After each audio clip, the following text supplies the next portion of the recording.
बिस्मिल्लाहिर्रहमानिर्रहीम। अस्सलाम वालेकुम class, hope you all are fine. तो प्रीवियस लेक्चर में स्टूडेंट्स हमने क्वेश्चन नंबर 4 तक कवर की थी एक्सरसाइज। नेक्स्ट हम क्वेश्चन नंबर 15 से स्टार्ट करेंगे। तो क्वेश्चन नंबर 15 है, prove the second De Morgan law in table by showing that if A and B are sets then A union B complement is equal to A complement intersection B complement. और इस proof को हमने दो method से proof करवाना है। First method जो है जिसके अकॉर्डिंगली हमने इस प्रूफ को प्रूफ करवाना है वो है by showing each side is a subset of the other side. यानी इस स्टेप को करने के लिए हमें लॉजिकल थेरीज़ को यूज़ करना होगा।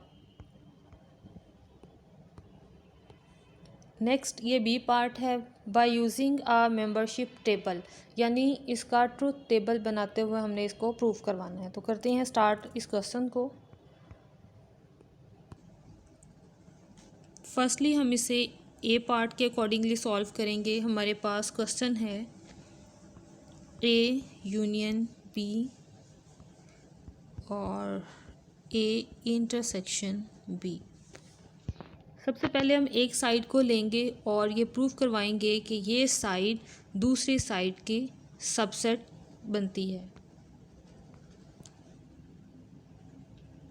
Firstly we show that A union B is the subset of A intersection B. और अब हम अपना सॉल्यूशन स्टार्ट कर रहे हैं। सबसे पहले मैंने एक्स एलिमेंट लिया, that is the element of A union B complement. अगर हमारे पास ए यूनियन बी कम्प्लीमेंट का एक एलिमेंट एक्स है तो ऑब्वियसली ये एक्स एलिमेंट हमारे पास ए यूनियन बी का एलिमेंट नहीं हो सकता।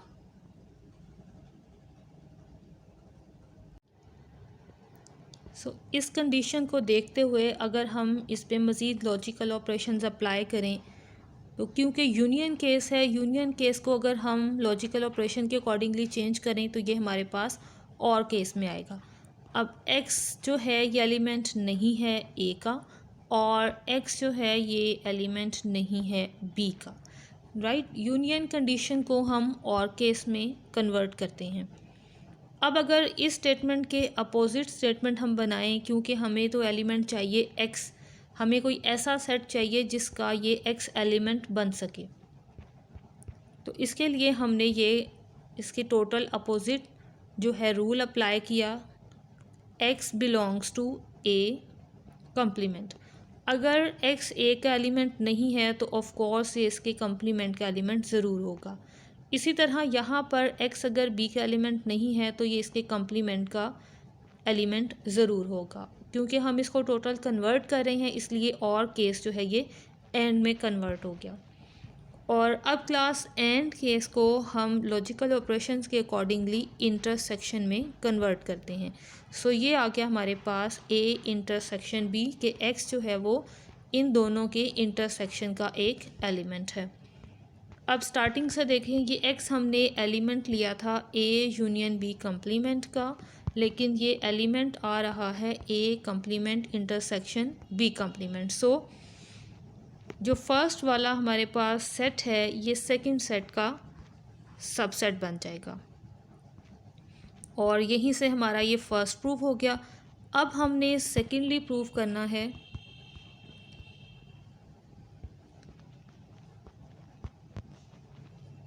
ए B is the subset of A union B. अब हम आर्बिट्ररी एक एलिमेंट ले लेते हैं y और ये कंसीडर करते हैं कि y जो है वो इस सेट का एलिमेंट है। अगर y इनके इंटरसेक्शन का एलिमेंट है तो इट्स क्लियर कि y जो है वो a कम्प्लीमेंट का भी एलिमेंट है और y is the element of b complement, यानी ये दोनों सेट्स का एलिमेंट है। अगर y इन दोनों सेट्स का एलिमेंट है तो इट्स मीन ये इन सेट्स का एलिमेंट्स नहीं होगा, क्योंकि हम इसको कन्वर्ट कर रहे हैं, कंट्राडिक्शन लेके आ रहे हैं, इसलिए यहाँ पे और अप्लाई करेंगे।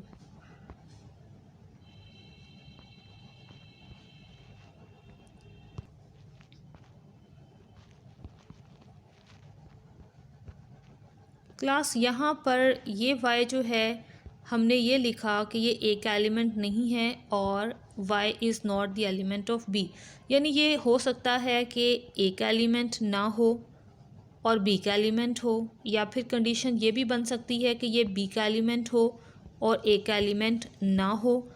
और दूसरी साइड पे यूनियन के अकॉर्डिंगली, क्योंकि यहाँ पे और लिखा हुआ इसलिए हम इसे यूनियन के अकॉर्डिंगली ही सॉल्व करेंगे। और दूसरे केस में हमारे पास यहाँ पर हो सकता है कि ये एलिमेंट ना ही ए में मौजूद हो और ना ही बी में मौजूद हो। अभी हम इसे एंड की कंडीशन में ही सॉल्व करेंगे, क्योंकि हम इसे बाय डेफिनेशन कन्वर्ट करके लेकर आए हैं। ओके, लेट्स सपोज कि ये इन दोनों का ही एलिमेंट नहीं है, ना y, ना a का एलिमेंट है y और ना ही b का एलिमेंट y है।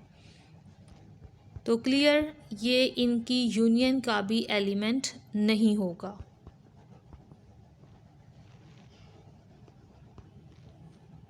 राइट, यहाँ पर ये आपको समझाने के लिए लिखा। अब एक बात और, जैसे ही हमने इसको कन्वर्ट किया है हमारे पास ये पोजीशन नंबर्स जो हैं ये भी चेंज हो जाएंगे, जैसा कि हमने यहाँ ऊपर चेंज किया। जैसे ही हमने इनके ऊपर कॉम्प्लीमेंटेशंस की चेंजिंग की, यहाँ से ये साइंस भी चेंज हुए। इसी डेफिनेशन के साथ हम यहाँ से ये साइन भी चेंज करेंगे। अब y अगर इन दोनों की यूनियन का एलिमेंट नहीं है तो ऑब्वियसली ये इनके कंप्लीमेंट वाले सेट का एलिमेंट ज़रूर होगा। अब y हमारे पास इस सेट का एलिमेंट था, लेकिन इसे सॉल्व करते हुए हमने प्रूव करवा लिया कि ये इस सेट का एलिमेंट है। सो ये सबसेट की कंडीशन के अकॉर्डिंगली हमारी कंडीशन प्रूव हो गई।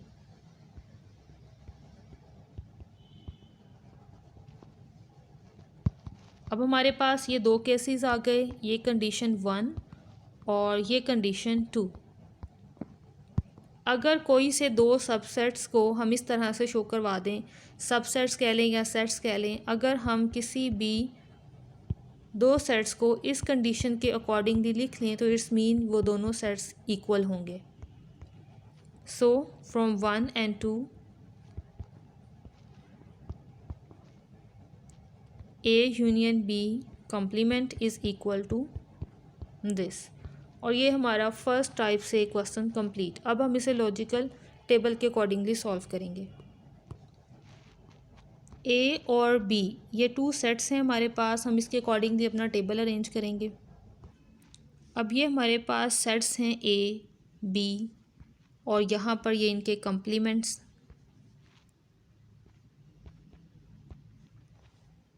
A यूनियन B,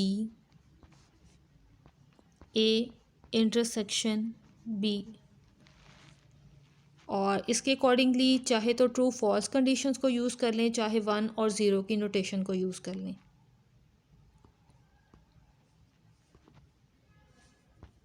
मैं यहाँ 1 और 0 की कंडीशन को यूज़ कर रही हूँ।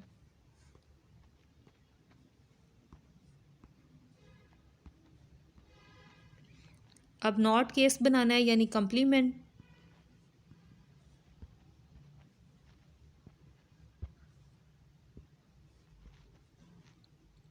अब A और B की यूनियन की कंडीशन, यहाँ पे क्लास यूनियन की जगह पर हम अप्लाई करेंगे लॉजिकल रिजल्ट्स।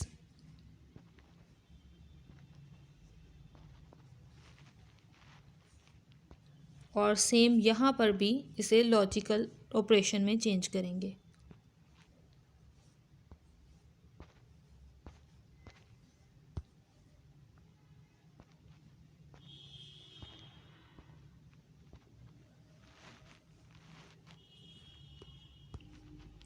सबसे पहले हम और को यूज़ करेंगे। सॉल्व करते हैं A और B, यानी इन दोनों में और कंडीशन के टेबल के अकॉर्डिंगली रिजल्ट्स को सॉल्व करेंगे। तो ये 1 1 1 एंड 0। इसको नॉट में चेंज करेंगे तो 0 0 0 और ये आ जाएगा 1। नेक्स्ट लास्ट हमारे पास जो कॉलम है वो है हमारे पास not A and not B. इसके अकॉर्डिंगली हम इन दोनों कॉलम्स को सॉल्व करेंगे एंड ऑपरेशन से। 0 0 0 एंड 1। तो लास्ट टू कॉलम्स नोट करें, हमारे पास सेम आ रहे हैं, इसलिए लॉजिकल टेबल के अकॉर्डिंगली भी, ट्रुथ टेबल के अकॉर्डिंगली भी हमारे पास A union B is equal to intersection B है। So the proof union B. Next अब क्वेश्चन नंबर 16 है, let A and B sets show that the following results are equivalent. और अब हमारे पास यहाँ पर 5 पार्ट्स हैं, हमें प्रूफ करवाना है जो रिज़ल्ट हमें यहाँ पर दिया गया कि रिजल्टिंग जो हैं वो सबसेट्स हैं या इक्वल रिजल्ट्स हैं। ए पार्ट में हमें कहा गया है कि सॉल्व करें A intersection B is the subset of A. Firstly हम एक एलिमेंट ले लेंगे which belongs to A intersection B. तो इंटरसेक्शन की डेफिनेशन कहती है कि ये एलिमेंट जो है ये बोथ नंबर्स में होगा, यानी ए में भी शामिल है and it belongs to B also. So condition के अकॉर्डिंगली एलिमेंट हमारे पास ए इंटरसेक्शन बी का एलिमेंट था, लेकिन हमारे पास कंडीशन मज़ीद जब हमने इसको प्रूव किया तो ये हमारे पास ए का एलिमेंट भी आ गया। So as x belongs to A intersection B, but from 1 it is clear x belongs to A also, और ये हमारे पास सबसेट हो जाएगा A का। बस इसकी एक साइड प्रूफ करनी है, जितना हमें कहा गया हम उतना ही यहाँ पे इसको प्रूफ करेंगे। नेक्स्ट बी पार्ट है, A is the subset of A union B। सबसे पहले एक आर्बिट्ररी एलिमेंट लेंगे A से। X is the element of A set, then X must belongs to A union B, क्योंकि जब A और B का यूनियन करेंगे तो वो तमाम एलिमेंट्स आ जाएंगे जो A में भी शामिल हैं और B में भी शामिल हैं। So X belongs to A union B, और कंडीशन के accordingly A is the subset of A union B। C part है, A difference B is the subset of A। सबसे पहले हमने X एलिमेंट ले लिया A डिफरेंस B में से, और अब डिफरेंस की डेफिनेशन कहती है X belongs to A but X does not belongs to B, यानी X जो है वो सिंपल A का एलिमेंट हो सकता है, B का एलिमेंट नहीं। लेकिन हमने ये प्रूफ तो करवा लिया बाय डेफिनेशन कि X जो है वो A का एलिमेंट है। सो फ्रॉम 1, इसका नाम 1 रख लें। A difference B is the subset of A, और इस तरह के हर प्रूफ में आप लिख सकते हो फॉर एवरी X। हर प्रूफ के स्टार्ट में आप लिख सकते हैं ये वाली line for every X। Next है डी पार्ट, और इसमें है A intersection B difference A is equal to 5।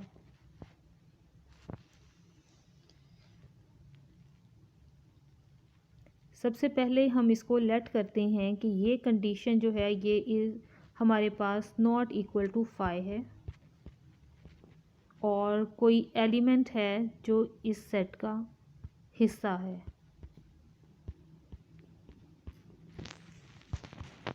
अब इसे कंट्राडिक्शन प्रॉपर्टी के अकॉर्डिंगली हम सॉल्व करेंगे। और अब एंड कंडीशन या इंटरसेक्शन कंडीशन क्या कहती है कि इंटरसेक्शन में अगर 2 सेट्स हैं तो वो एलिमेंट दोनों में मौजूद होगा।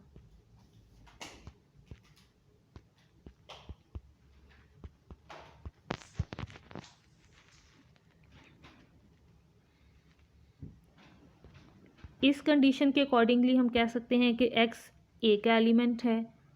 और इस कंडीशन को हम ज़रा डिस्कस करते हैं। इस कंडीशन के अकॉर्डिंगली x एलिमेंट तो आ रहा है, लेकिन ये डिफरेंस हमारे पास है। डिफरेंस की डेफिनेशन कहती है कि डिफरेंस में मौजूद ऐसे एलिमेंट्स होते हैं जो फर्स्ट सेट के तो एलिमेंट्स होते हैं लेकिन सेकंड सेट्स के एलिमेंट नहीं होते। तो इसके अकॉर्डिंगली तो यहाँ पर इज़ द एलिमेंट नहीं बल्कि is not the element of आना चाहिए। For B difference A, it must have element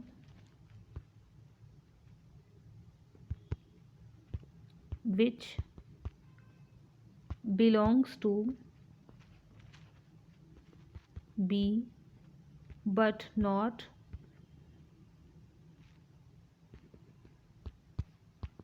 belongs to A.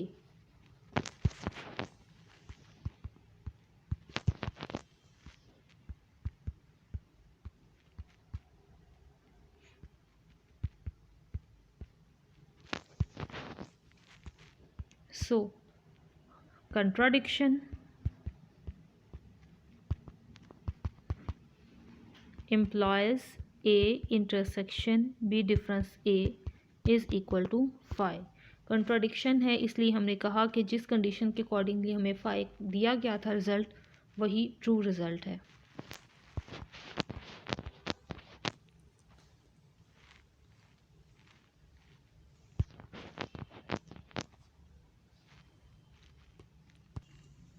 Next है A union B difference A is equal to A union B, और ये हमारे पास है ई part. सबसे पहले हम x एक एलिमेंट लेते हैं that belongs to A union B difference A. Union के अकॉर्डिंगली बात हो रही है, सो ये x हमारे पास इन दोनों रिजल्ट्स का एलिमेंट है और केस में हम इसको डिस्कस करेंगे।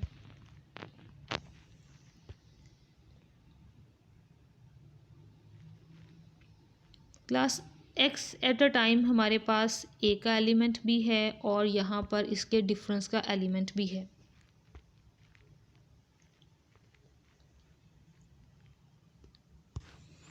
इस कंडीशन के मुताबिक हमारे पास x जो है वो या तो a सेट का मेंबर है या फिर b सेट का मेंबर है। जब हम a के तमाम एलिमेंट्स को b में से एक्सक्लूड कर दें तो हमारे पास b में एक मेंबर x बचता है। यानी इन दोनों केसेस में हमारे पास ये बात क्लियर है कि दोनों सेट्स में से किसी एक सेट का एलिमेंट x है। Implies x belongs to a और x बिलोंग्स टू b, यानी या तो x a का एलिमेंट है या फिर b का एलिमेंट है। और अब इसे सिंबॉलिक फॉर्म में लिखें तो ये आ जाएगा a union b। So x belongs to a union b। हमारी फर्स्ट कंडीशन सेटिस्फाई है, a union b difference a is the subset of a union b। अब हम इसे कन्वर्सली प्रूफ करेंगे।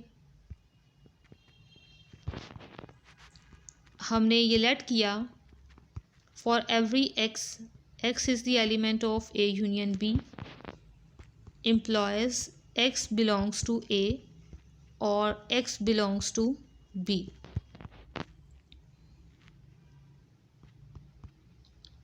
क्योंकि ये और केस है कि ये x एलिमेंट या तो A में है या फिर B में है, तो हमने दोनों को टोटल डिफरेंशिएट करने के लिए कंडीशन बनाई कि x या तो A का एलिमेंट है या फिर टोटल ही B का मेंबर है और A में ये एलिमेंट नहीं मौजूद। इस कंडीशन का मतलब ये है कि ये x B का मेंबर है और A का मेंबर नहीं है, और इस कंडीशन के मुताबिक ये क्लियर है कि ये x जो है ये A का मेंबर है। हमने तो टोटल दोनों डिसजॉइंट सेट्स बना लिए। क्योंकि ये और कंडीशन है, इसलिए अगर हम इसको सिंबॉलिक फॉर्म में लिखें तो ये हमारे पास इस तरह से लिखा जाएगा। So A union B is the subset of, और ये हमारा यहाँ पे कंडीशन 1 हमने ऑलरेडी प्रूव की थी, और अब ये कंडीशन 2 भी हमारी आ गई। From 1 and 2 we have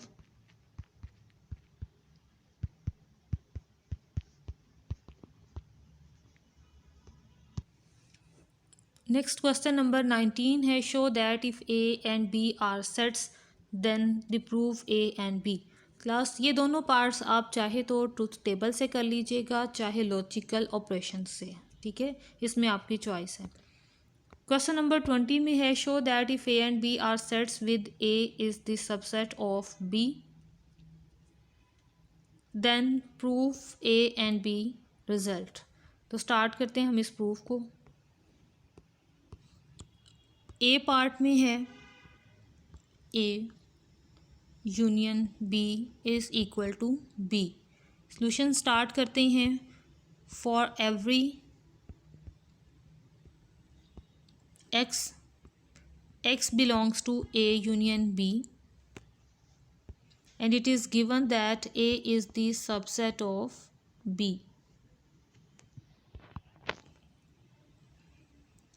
x हमारे पास A यूनियन B है, सो अगर इसको लॉजिकल ऑपरेशन के अकॉर्डिंगली लिखें तो x is the element of A और x is the element of B।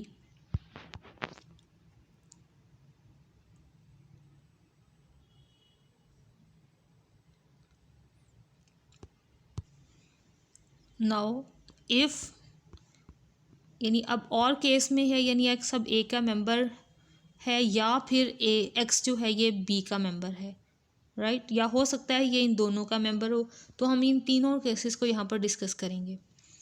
If x is not the element of A then x is the element of B। So obviously A union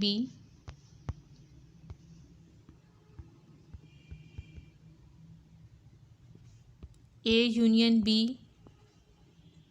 is the subset of B, ये हमारे पास आ जाएगा। और अब second condition prove करते हैं। If x is the element of A then we have x belongs to A and A is the subset of B। तो automatically हमारे पास x must belong to B। So again हमारे पास ये condition hold करेगी।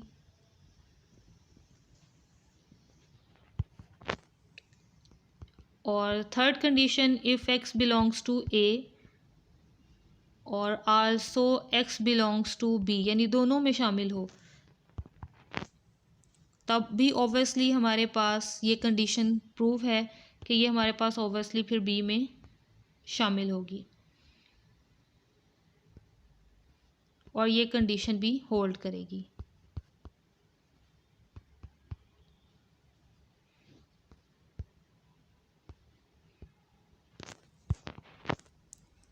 अब conversely prove करते हैं इसी को।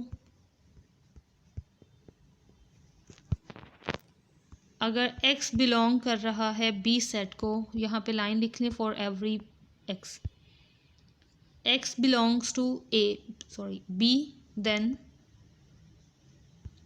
x must belong to A union B। और अब यहाँ से ये सबसेट बन गया। कंडीशन 2, कंडीशन 1 और 2 को कंबाइन करें तो हमारे पास कंडीशन है A union B is equal to B। इसी का B पार्ट है हमारे पास, A intersection B is equal to A when A is the subset of B। Solution start करेंगे। For every x belongs to A intersection B implies x belongs to A and also x belongs to B।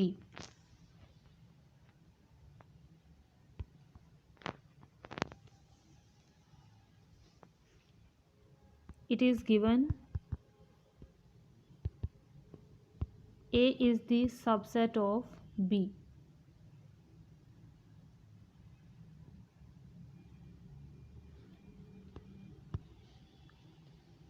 Which implies X is the element of A, which is the subset of B.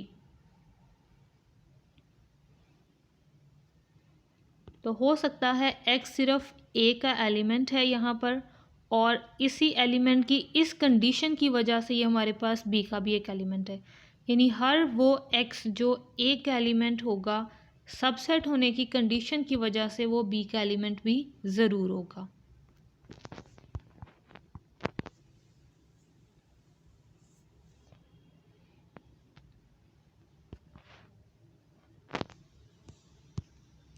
और B क्योंकि बड़ा set है इसलिए इसमें कुछ इजाफी numbers भी हो सकते हैं। सो यहाँ पे हमने ये बात प्रूव की कि X जो है वो A का एलिमेंट है। So A intersection B is the subset of A। ये हमारे पास हमारी फर्स्ट कंडीशन। अब कन्वर्सली प्रूव करेंगे। मैंने एक आर्बिट्ररी एलिमेंट लिया X, for every X belongs to A as A is the subset of B। अगर X हमारे पास A का मेंबर है then X must be the element of B, because X is the element of A and A is the subset of B.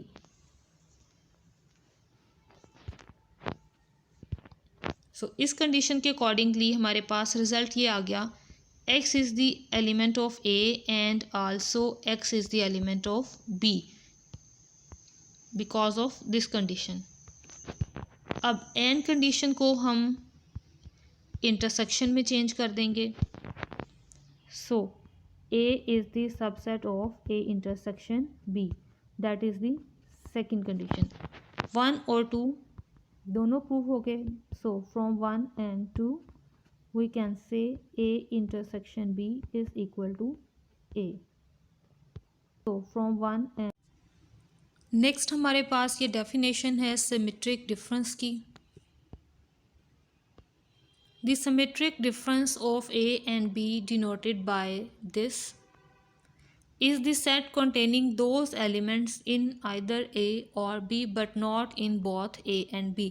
यानी सिर्फ वो elements लिखे जाएंगे जो या तो A में शामिल हों या फिर B में शामिल हों, और अगर कोई एलिमेंट इन दोनों सेट्स में मौजूद होगा तो वो हमारे पास सिमेट्रिक डिफरेंस में नहीं आएगा। क्वेश्चन नंबर 32 है find the symmetric difference of 1 3 5 1 2 3। तो डायरेक्टली हम इसका अगर सिमेट्रिक डिफरेंस निकालें, इनका नेम रख लें, ये A हमारे पास सेट है और ये सेट हमारे पास B है, then A symmetric difference B is equal to 1। 1 देखें दोनों सेट्स में मौजूद है इसलिए हम अपने सॉल्यूशन में 1 नहीं लिखेंगे। और इसके बाद हम पहले इस सेट को देख रहे हैं। इसके बाद 3 देखें तो 3 भी दोनों सेट्स में मौजूद है इसलिए हम अपने सॉल्यूशन में आंसर में 3 भी नहीं लिखेंगे। इसके बाद हमारे पास नेक्स्ट डिजिट आ रहा है 5। सो ये आ जाएगा 5, क्योंकि 5 इसमें तो मौजूद है लेकिन इसमें नहीं है।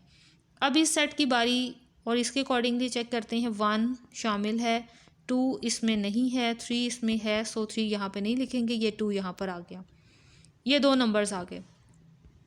अब इनकी तरतीब लगा लें, छोटे को पहले लिख लें और बड़े नंबर को बाद में लिख लें। सो 2 4 इसका आंसर है। आप डायरेक्ट भी इसको तरतीब से यहाँ पे लिख सकते हैं, ज़रूरी नहीं कि आप पहले इसको ऐसे लिखें और बाद में इसको ऐसे कन्वर्ट करें।